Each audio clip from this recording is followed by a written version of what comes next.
전교 1등은 말해요. 응, 공부가 제일 쉬워. 부장님은 말씀하십니다. 나처럼만 해라. 부장 되는 거 어렵지 않아. 유튜버들은 말하죠. 누구나 부자가 될 수 있어요. 나만 따라오세요. 전교 1등이 되는 것도 부장이 되는 것도 상당히 어려운 일이죠. 그런데 부자가 되는 건 그렇게 쉽다고요? 세상에는 성공 방정식이라는 게 있는데요. 성공을 해본 사람들은 한결같이 말해요.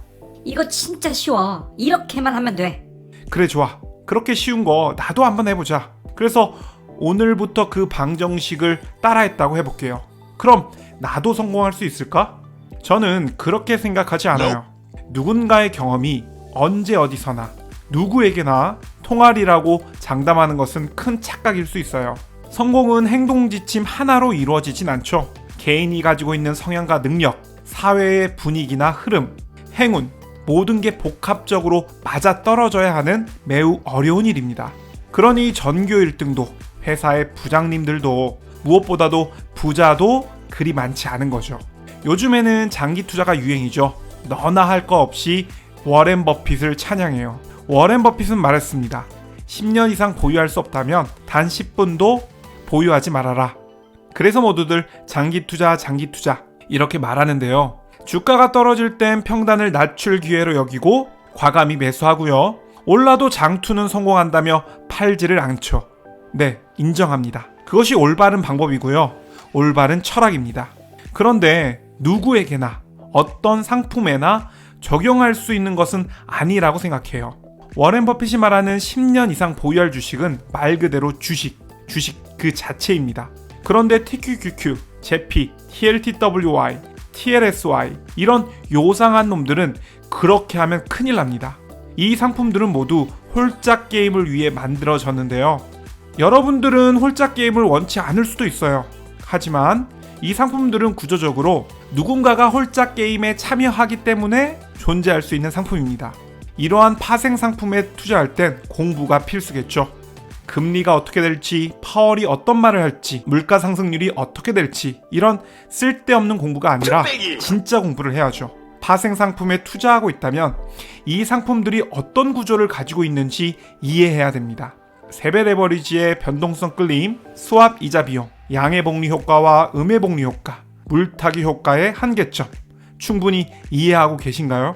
제피나 TLTW도 마찬가지예요. 커버드 콜 전략이 장기적으로 주가에 미치는 영향, 등가격 옵션과 외가격 옵션의 차이, 분배금의 재투자가 무엇을 의미하는지 알고 계시나요?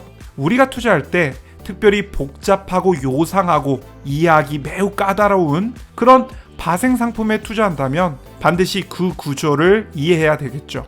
왜? 그것에 맞는 전략을 세워야 하니까. 무조건적으로 지난 10년 혹은 지난 1, 2년의 차트를 가져와서 이것 봐라. 이것이 우리의 미래다. 라고 외쳐서는 안 된다는 거예요. 지난 10년은 미국 증시에서도 손꼽힐 정도로 기세 좋은 상승장이었죠. 가장 좋은 케이스 하나만을 상정해 놓고 앞으로도 그렇게 되리라 꿈꾸는 것은 위험할 수 있어요. TQQQ나 제피, TLTW와 같은 상품에 투자하면서 이것이 워렌 버핏의 장기 투자 철학이다 라는 것을 워렌 버핏이 들었다면 아마 깜짝 놀랄 겁니다. 어젯밤에 미국 뉴스가 무엇인지 아는 것은 참 쉽습니다. 하지만 파생 상품의 구조를 이해하는 건 꽤나 어려운 일이죠. 그래서 투자가 어려운 거예요. 과거를 되돌아보면 모든 게 쉬워 보입니다. 전교 1등이 되는 것도, 부장이 되는 것도, 그리고 부자가 되는 것조차 너무나도 쉬워 보이죠. 투자 경력이 10년, 20년 된다고 떠드는 놈들. 정부 멍청하다. 존버하면 큰 돈 벌었을 텐데 왜 그걸 못했을까? 멘탈이 너무 약한 거 아니야? 이런 의문 안 드시나요? 사실 10년 전의 멘탈과 지금의 멘탈은 서로 같지 않은데요. 10년 전에는 여기저기 옮겨다니면서 매매를 통해 수익을 챙기는 게 멘탈이 강한 거였어요. 손실 중이든 수익 중이든 그냥 버티기만 하는 것은 멘탈이 약한 하수들의 전유물이었죠.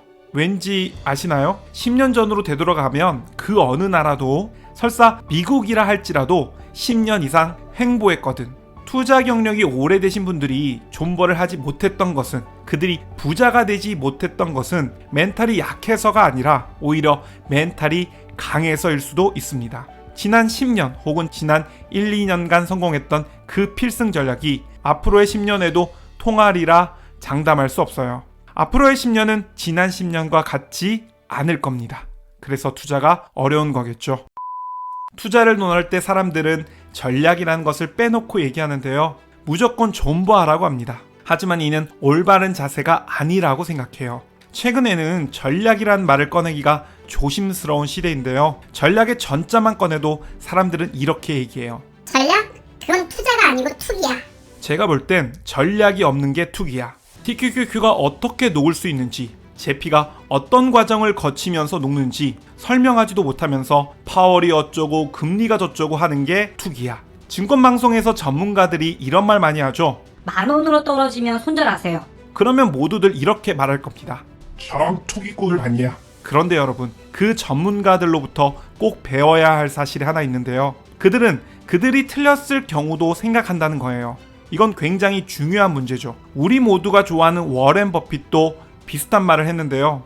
폭우를 예측하는 것은 중요하지 않다. 하지만 방주를 짓는 것은 중요하다. 우리는 우리가 틀릴 가능성도 염두에 둬야죠.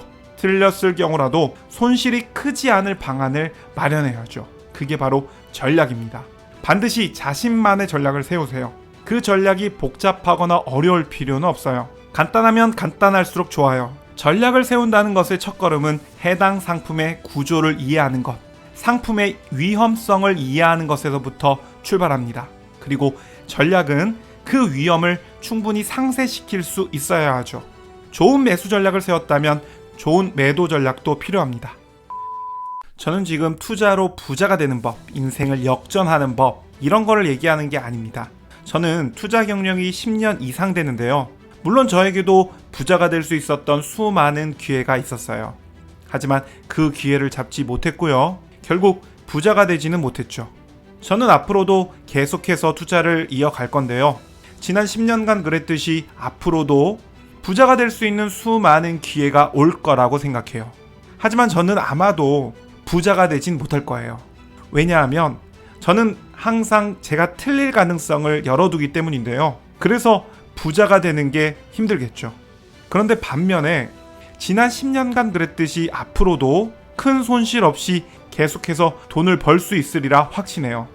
왜냐하면 저는 제가 틀릴 가능성을 열어두기 때문이죠. 부자가 되기 위해선 장기 투자를 위한 강한 멘탈과 끈기, 이 두 개가 필요하죠. 그런데 이 두 가지는 투자로 크게 실패하는 사람들의 습관이기도 합니다. 워렌 버핏은 말했습니다. 절대 잃지 마라. 그리고 또 말했죠. 절대 잃지 마라. 잃지 않는 투자를 하는 게 제 목표고요. 그렇게 잃지 않은 투자를 이어간다면 지난 10년간 그랬듯이 앞으로도 월급만으로 누릴 수 없는 경제적 여유가 생기겠죠. 오늘 영상은 여기까지입니다. 오늘 영상이 유익하셨다면 좋아요, 구독 부탁드립니다. 감사합니다.